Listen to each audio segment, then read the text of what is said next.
தமிழக மீனவர்கள் எத்தனை பேர் இலங்கை சிறையில் அடைக்கப்பட்டுள்ளனர் என்ற கேள்விக்கு இந்திய வெளியுறவுத்துறை அமைச்சகம் விளக்கம் அளித்துள்ளது. இது தொடர்பான கூடுதல் விவரங்களை தருகிறார் டெல்லியில் உள்ள எமது சிறப்பு செய்தியாளர் சலீம்.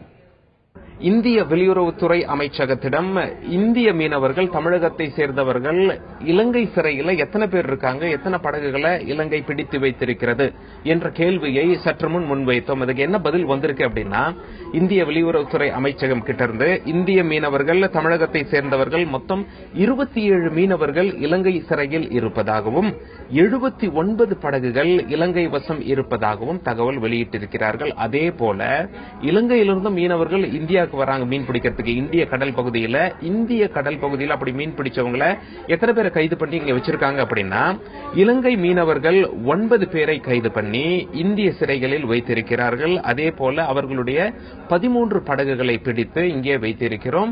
2 படகுகளை நேற்று பிடித்திருக்காங்க. ஒரு படகுல 1000 கிலோ தூணா மீன் இருந்தது, இன்னொரு படகுல 1500 கிலோ தூணா மீன் இருந்தது. இந்திய வெளியுறவுத்துறை அமைச்சகம் என்ன சொல்றாங்க அப்படின்னா, வழக்கமாக இந்திய மீனவர்களை இலங்கை சிறைகளில் மீட்டெடுக்க என்ன நடவடிக்கை எடுக்கிறோமோ அதே போல நாங்கள் இப்பொழுதும் எடுத்துக் கொண்டிருக்கிறோம் அப்படின்னு சொல்லி தகவல் சொல்லியிருக்காங்க.